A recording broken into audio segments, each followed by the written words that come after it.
Olá, meu querido, minha querida, você que continua conosco aqui na nossa trilha daqueles que estão começando no discipulado. Hoje, neste vídeo, nós queremos compartilhar com você possivelmente o fator mais preponderante, mais imprescindível para nós termos uma igreja saudável, discipuladora e prevalecente. É o que nós chamamos do pastor saudável e discipulador. Pastor saudável e discipulador, ele vem de alguém que entendeu não só o seu chamado, sua vocação, mas que ao desenvolver o seu chamado e a sua vocação, ele caminha com pessoas ao seu redor, com uma equipe pastoral, mas, acima de tudo, ele caminha com discipuladores ou discipulador. Pessoas que investem na sua vida para que ele possa investir na vida de outras pessoas. Infelizmente, a maioria dos pastores, por vários motivos quanto ao discipulado, alguns por não entenderem claramente o discipulado, outros porque já tiveram práticas de vida discipular que foram traumáticas, difíceis e acabaram se ferindo na caminhada, outros porque nunca tiveram modelos, nunca foram discipulados, nunca tiveram experiência na sua vida, têm enorme dificuldade em caminhar, em ser discipulado para ser discipulador. Acabam escolhendo um caminho, e esse caminho é o caminho da solidão. São pastores que vivem sozinhos. No MAP nós temos um refrão: sozinho não, sozinho não, sozinho não. Isso tem sido uma tônica no nosso ministério há mais de 25 anos. Por quê? Porque quando Deus criou todas as coisas e Deus criou o homem, e nós vemos isso lá em Gênesis, capítulo 1, e no capítulo 2, versículo 18, só tem uma coisa que diz a palavra que ele não achou bom. Então o Senhor Deus declarou: não é bom que o homem esteja só. Gênesis 2:18. Ou seja, não é bom que um pastor esteja só. Não é bom que ninguém esteja só. Muito menos um pastor, um líder, que tem esse chamado, essa vocação de estar liderando a igreja de Jesus Cristo.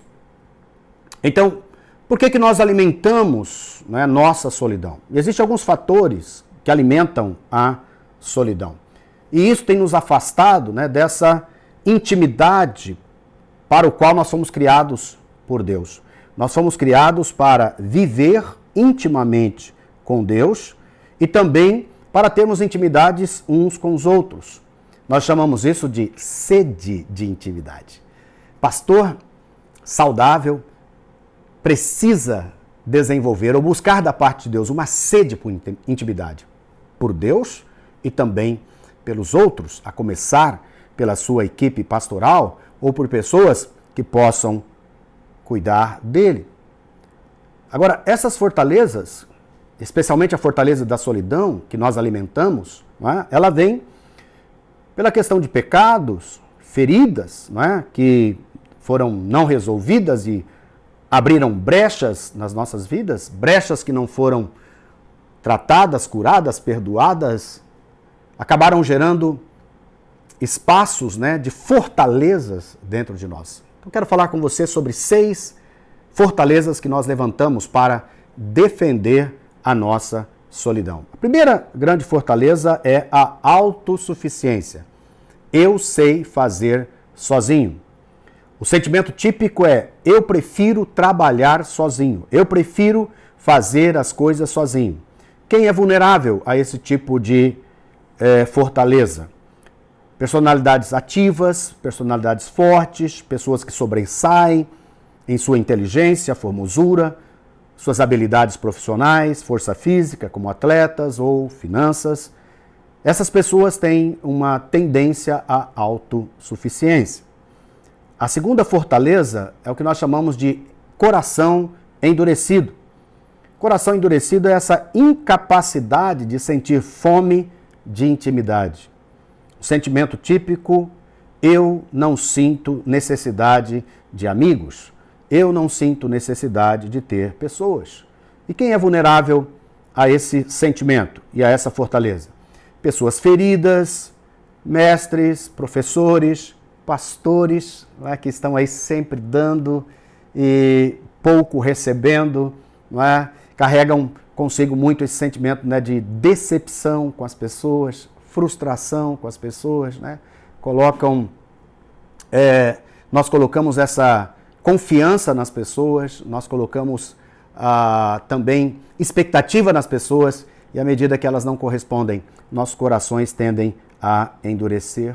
Pessoas ativistas, característica muito comum de pastores, pessoas extrovertidas, amigos de todos e facilmente de ninguém, e principalmente pessoas que têm essa característica, né, de que não gosta de abrir o coração, porque ele mesmo se resolve, né? E essas pessoas vão então desenvolvendo essa fortaleza de coração endurecido. Terceira fortaleza é a depreciação. A pessoa que tem essa fortaleza, ela desvaloriza as perdas e menospreza as bênçãos.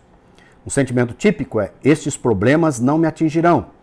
Eu consigo lidar com tudo sozinho. E quem é vulnerável? Pessoas que sofreram muito, especialmente se ficaram amarguradas, né? Pessoas que foram muito feridas ou que tiveram falências, pessoas que tiveram perdas muito grandes na sua vida, né? E essas pessoas tendem a desvalorizar essas perdas para sobreviver e menosprezar as bênçãos. E pessoas, às vezes, super espirituais com tendência a espiritualizar tudo. Perfeccionismo é a quarta fortaleza. Perfeccionista é aquela pessoa super exigente consigo mesma e com outras pessoas. Qual que é o sentimento típico? Ninguém faz isso melhor que eu. Prefiro trabalhar sozinho. E quem são vulneráveis? Pessoas, né, personalidades voltadas a tarefas, pessoas que nunca experimentaram profundo quebrantamento e restauração, pessoas que não passaram por processos de arrependimento, né? Elas não têm esse sentimento de arrependimento que gera compaixão, misericórdia, empatia com as outras pessoas, pessoas que zelam pela excelência, pessoas que se tornaram legalistas, pessoas também com mente analítica e habilidades críticas, têm grande potencial de desenvolver e viver essa fortaleza do perfeccionismo. A quinta fortaleza é se entregar de forma exagerada, uma entrega sem limites, não aceitando sua individualidade ou a de outra pessoa querida. Sentimento típico, né? Eu não sou ninguém, tenho pouco valor, né? Eu ganho valor e vida através de me entregar, né, para o meu trabalho, para a minha igreja, para o ministério, ou para o cônjuge, ou para os filhos, não é? Quem é vulnerável? Pessoas que têm baixa autoestima, complexos de inferioridade, pessoas que são muito voltadas para as pessoas e têm sempre expectativa que as pessoas, né, se voltem para elas, pessoas que não foram supridas na sua base de amor fundamental, pessoas que não firmaram ainda a sua identidade em Cristo, pessoas inseguras, pessoas ativistas, podem incorrer nessa entrega exagerada. A sexta, né, e última das fortalezas que colocamos aqui é passividade. Passividade geralmente como fruto do medo. Medo de perder alguém, de ser punido, de fracassar, de ser ferido. O sentimento típico é: se eu me entrego a outros, vou desapontá-los e perdê-los, então prefiro manter uma distância para manter a amizade. Quem são vulneráveis? Pessoas com personalidade passiva, pessoas com feridas não curadas que assumem papel de vítima, pessoas que decidiram se acomodar a uma pessoa ou circunstâncias difíceis. Pessoas que têm uma tendência ao que nós chamamos de codependência. Essas 6 fortalezas, normalmente, elas se manifestam nas nossas vidas, porque nós nascemos em pecado, né, estamos na caminhada da vida e somos atacados, feridos, incompreendidos. às vezes as pessoas que deveriam cuidar de nós abusaram de nós. Enfim, é muito comum que essas coisas possam vir sobre as nossas vidas. Eu mesmo desenvolvi uma forte fortaleza na minha vida, que foi essa questão da autossuficiência. Então, muita cobrança, muita sentimento de que eu posso fazer e junto com um pouco de perfeccionismo, né? Então, eu prefiro fazer do que colocar para outras pessoas fazerem, porque elas não vão fazer como eu faço. Eu tive que trabalhar com isso e à medida que eu fui sendo discipulado, acompanhado, tratado, curado, pela graça de Deus, né, fui vencendo esta e outras fortalezas na minha vida e pude começar a me relacionar, a investir em outras pessoas, a delegar, não é? Ainda que lá no passado, quando eu fiz isso a primeira vez, líderes me traíram, líderes me abandonaram, né? Líderes acabaram se voltando contra mim, a minha liderança, mas pela graça de Deus eu tive, né, esse presente de ter discipuladores, mentores, grupos de pastoreio, de discipulado, de cuidado na minha vida, que sempre estiveram ali ministrando e restaurando de volta a sanidade. E uma das coisas mais poderosas que nós temos para resgatar a nossa sanidade e vencer esta fortaleza está em nós olharmos também ao nosso redor e perceber que a nossa doença, as nossas dificuldades, elas acabam atingindo uma série de pessoas que sofrem ao nosso redor. Então, além de nós sofrermos por não nos tratarmos, nos curarmos e não nos relacionarmos, especialmente nos relacionarmos com discipuladores, mentores, assessores para as nossas vidas, nós sofremos, né, porque nós não temos ali um ambiente, né, seguro no qual nós possamos abrir, onde nós possamos expressar nossas dificuldades, nossas dores, até mesmo nossos sonhos, nossas realizações, não é? E aí nós vamos deixando de crescer, né? Nós paramos, nós atrofiamos emocionalmente, espiritualmente, relacionalmente e também na nossa liderança. Então nós nos tornamos pessoas que vamos nos enfraquecendo. Então, além de nós, né, os pastores sofrerem, outras pessoas sofrem. Quais poderiam ser elas? A primeira delas é o nosso cônjuge. Se você é uma pessoa casada, né, a primeira pessoa que mais sofre é o cônjuge. Então, toda pessoa que tem um chamado para o ministério, se for honesta, vai admitir que facilmente deixa o ministério tornar-se prioridade acima de seu cônjuge. Muitos até têm brincado dizendo que o pastor tem dois relacionamentos, duas mulheres, né? A igreja e a esposa. E algumas vezes a esposa acaba perdendo, porque ele acaba se apaixonando pela igreja numa entrega sem limites, não é? Outras pessoas que podem sofrer, os filhos também sofrem. Quantas vezes os filhos de pastores querem ser qualquer coisa, menos pastor? Mesmo assim, mesmo que eles sintam um chamado para o ministério, geralmente tem em mente ser um pastor diferente, né, do seu pai, ou ter um ministério diferente do seu pai. Os líderes da igreja sofrem. Eles não recebem um cuidado pastoral para as suas vidas porque o pastor não sabe como estender o que nunca recebeu. A igreja toda sofre quando o pastor, seu cônjuge, seus filhos e os líderes dela sofrem. É impossível que a igreja não sofra também. Os membros da igreja, via de regra, veem o pastor como modelo de um crente maduro e procuram imitá-lo. Então isso pode levar a uma igreja, né, ativista, marcada pela solidão. Nós reproduzimos aquilo que nós somos. O mundo sofre, né? Jesus falou que o amor seria a marca que convenceria o mundo de que somos discípulos verdadeiros. O pastor e a igreja com essas características de solidão dificilmente terão força e energia para amar o mundo. E por fim, Deus sofre. Ninguém sofre sem que Deus sofra também. Então, se nós pudéssemos enxergar o coração de Deus para com seus pastores, em muitos casos veríamos um coração quebrantado. Deus ama tanto muito, seus pastores, que sente muito por eles não receberem amor e cuidado em suas vidas. O que é que essas afirmações nos levam? Nos levam a algumas perguntas, né? Perguntas o pastor precisa de um cuidado? O pastor precisa ser discipulado? Ele ainda é uma ovelha que precisa de ser suprido em suas necessidades? Ou é um super-herói que não tem mais emoções?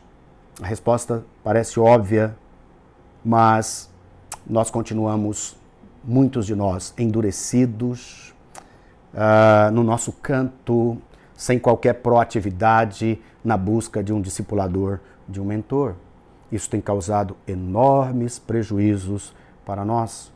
E sabe, é muito difícil mudar costumes, hábitos, mentalidades e crenças que foram estabelecidas ao longo dos anos. Porque durante muito tempo foi dito a nós que era assim mesmo, que pastores eram para viver, não é, uma vida sofrida, para entregar as suas vidas como Cristo entregou, éramos para uma entrega deliberada, que nós não precisávamos ou não tínhamos a necessidade de confiar nas pessoas e que nós podíamos fazer o trabalho sozinhos. Mas isso foi um preço muito caro que os pastores têm pago. E uma das formas de mudar as nossas crenças é através da palavra, de uma convicção divina. Então eu quero chamar você rapidamente para a gente dar uma repensada na grande comissão, ali de Mateus 28, mas eu quero começar com você a partir do versículo 11, né?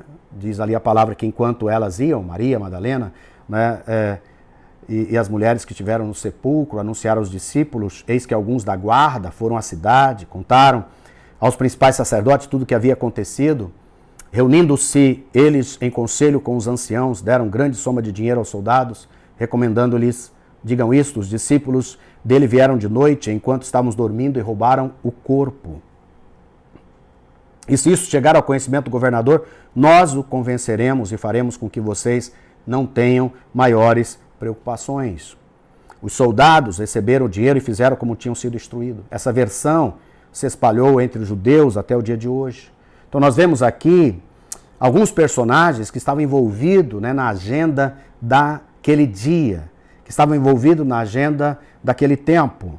Os da guarda, o soldado, o que guardava o túmulo, os principais sacerdotes, né, a liderança principal, os anciãos, a liderança da igreja, o governador, que eram os políticos da época, os judeus, que era o povo em geral, e os discípulos. Não é? Qual que era a agenda deles?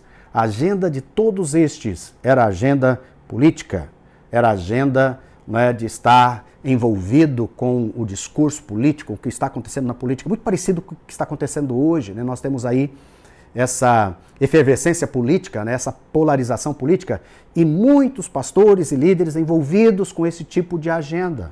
Mas e os discípulos? Qual que era a agenda dos discípulos? Então nós vamos ao versículo 16. Versículo 16 diz: os 11 discípulos, né? Na verdade, esse texto, na sua versão original, começa com enquanto isto, né? Enquanto essas coisas lá estão acontecendo, os discípulos que estavam com uma outra agenda, né? Eles estavam voltados para uma agenda que Jesus estava colocando para eles, os 11 discípulos. Então começa com esses aprendizes que nunca param de crescer. Discípulos são verdadeiros aprendizes em ebulição, para crescer sempre e crescer de maneira acelerada. Estão sempre intencionalmente buscando avançar e descobrir as coisas novas que Deus tem para eles. Os 11 também expressam imperfeição, né? Nem Jesus teve os seus 12. Né? Ele teve um que acabou não acompanhando. Então nós podemos ter um alívio, né? Porque nem sempre conseguimos avançar com todos os discípulos. E aqui eles têm um chamado, né? É Jesus que os manda para irem, né? Os 11 vão porque Jesus falou, vocês vão agora para a Galileia. Então é um tipo de teste, né? Ele não para de ser aprendiz, está sempre se reinventando. Diz que os 11 partiram para a Galileia, para o monte que Jesus havia designado. Esse monte está a 140 quilômetros a pé de Jerusalém.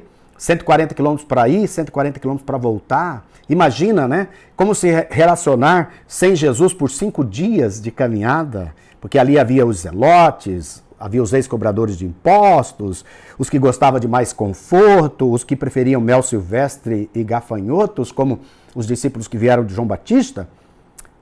E eles fazem essa caminhada. Discipulado é isso, é teste, é caminhada, é comer juntos, é como ferro afia o ferro. É dormir juntos, é realmente o dia a dia, cara a cara, viver juntos. É uma caminhada que precisa investimento, tempo, energia e foco. E quando viram a Jesus, quando chegaram lá, diz a palavra que o adoraram, mas alguns duvidaram. Então o verdadeiro discípulo é aquele que adora Jesus, entra na presença de Deus. Mas também o discípulo, ele pode ter dúvidas, ele não é incrédulo, mas pode ter dúvidas. Ele tem fé, porque sem fé é impossível agradar ao Senhor, mas ele tem dúvidas. E sabe, ele está num ambiente que ele consegue ser transparente. Ele consegue expressar a sua dúvida sem ser censurado ou sem ser cortado. E o discipulador também, ele age sempre em transparência, abrindo seu coração para que o ambiente seja um ambiente de graça. E depois diz que Jesus, versículo 18, aproximando-se, falou-lhes dizendo: toda a autoridade me foi dada no céu e na terra. Discipulador aproxima-se dos discípulos duvidosos. Jesus fez isso. A nossa função é nos aproximar dos discípulos, mesmo quando eles têm dúvidas, não corta os relacionamentos, mas se aproxima. E aqui ele diz que ao falar, né, toda a autoridade, a palavra autoridade aqui é exousia, não é dunamis. Exousia é a palavra de autoridade real, é uma palavra crítica, ou você obedece, ou você morre, ou faço, ou morro. E quando eu obedeço, eu honro a autoridade de Jesus, quando eu faço o que ele pede.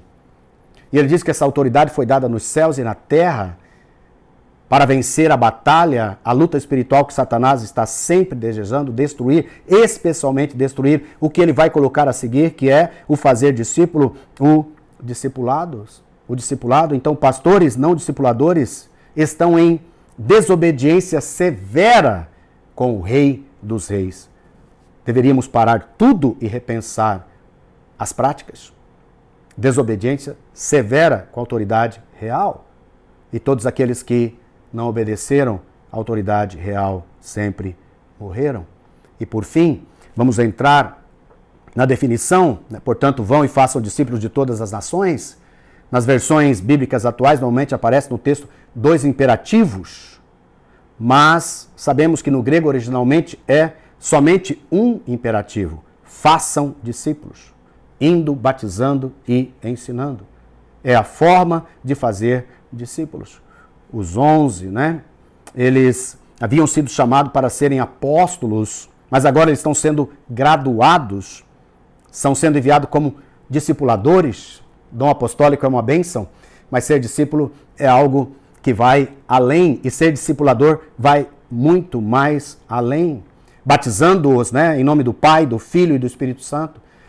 Batizar aqui é imersão profunda no Pai, ser amado do Pai, cuidado pelo Pai, do Filho, na identidade de Filho de Deus, sendo ele o primogênito de muitos irmãos, do Espírito, no sentido do poder, da unção do Espírito, mas também no sentido do fruto do Espírito, do caráter do Espírito. A Trindade representando o relacionamento, não é, de três, mostrando quanto nós precisamos avançar em sermos batizados em fazer discípulos, sermos batizados em relacionar. E por fim ele fala, ensinando-os a obedecer a tudo, todas as coisas que tenho ordenado a vocês.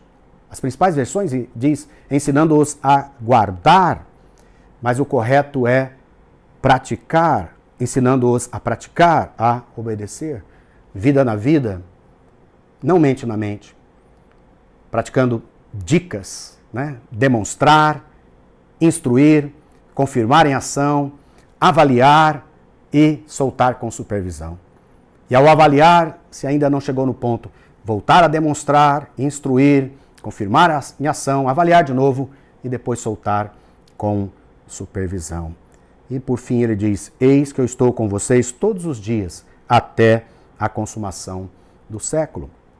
Jesus diz: estou com discipuladores, com os que fazem discípulos. Há uma bênção geral para todo crente, mas há uma bênção particular para discipuladores e igrejas que intencionalmente fazem discípulos. Que o Senhor nos abençoe, que nós possamos ser pastores saudáveis e discipuladores, gerando novos pastores, líderes e igrejas saudáveis e discipuladoras. Amém.